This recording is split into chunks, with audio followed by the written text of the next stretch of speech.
లోపలికి అంటే ఇంటి లోపలికి ఎంట్రీ ఇచ్చారు. ఎందుకు ఇచ్చారు, ఎలా ఇచ్చారు? ఎందుకంటే నిన్న మీరు చూస్తుంటే ఇటు పోలీసులు ఉన్నారు, దాంతోపాటు అక్కడ సొసైటీకి సంబంధించిన వాళ్ళు ఉన్నారు, మీడియా ఉంది. ఇన్ఫ్యాక్ట్ రాజ్ తరుణ్ ఫ్రెండ్ రవి కూడా అక్కడికి వెళ్ళాడు. అయినా ఎక్కడా కూడా ఒక్క ఇంచు కూడా పైకి అలో చేయని లావణ్య మేఘన ఎంట్రీ ఇచ్చిన తర్వాత ఎలా ఎంట్రీ చేయించింది, లేకపోతే ఎలా స్పేస్ ఇచ్చింది అనేది మనం ముందు మాట్లాడుకునే ప్రయత్నం చేద్దాం. శేఖర్ భాష కంటిన్యూ అవుతారు. శేఖర్ భాష, మీరు నిన్న వెళ్ళడం అంటే ఎందుకు అంత ఒక ఫియర్స్గా వెళ్ళిపోయారు? నాకు ఎందుకంత ఉద్దంగా? సార్, అంత పెద్దవాళ్ళకి కనీసం రెస్పెక్ట్ లేకుండా వాళ్ళ ఇంట్లో ఉంటూ వాళ్ళ ఇది చేస్తూ వాళ్ళ కారు వాడుకుంటూ వాళ్ళు ఇద్దరిని రోడ్డు మీద కూర్చోబెట్టింది సార్. 1:30 నేను వెళ్ళింది 2 ఆ టైంలో వెళ్ళి ఉంటాను. అరౌండ్ 2 ఎండ మాడిపోతుంటే రోడ్డులో కూర్చోబెట్టింది మనుషుల్ని. మనిషేనా అసలు? మనిషి అన్నవాడు, సంస్కారం ఉన్నవాడు ఎవరైనా సరే అంత పెద్దవాళ్ళని నడి రోడ్లో కూర్చోబెడతారు?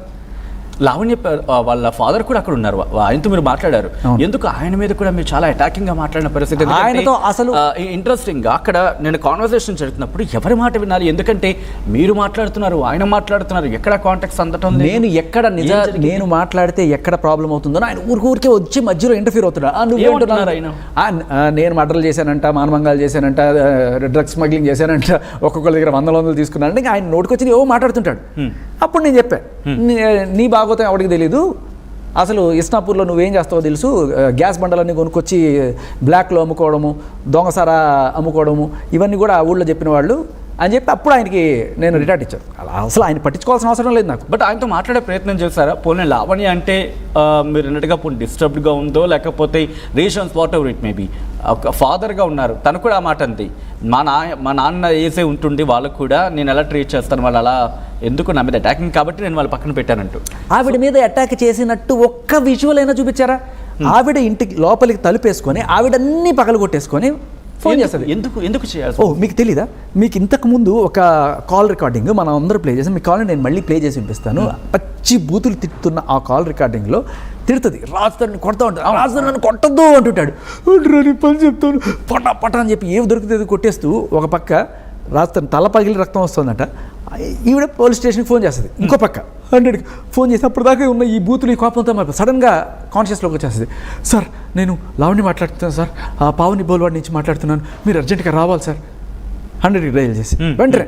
సో ఇల్లంతా పగలు కొట్టేసి వీళ్ళు పగలు కొట్టారు, నా మీద దాడి చేశారు. ఇది ఫస్ట్ నుంచి ఆవిడ ఆడుతున్న డ్రామా.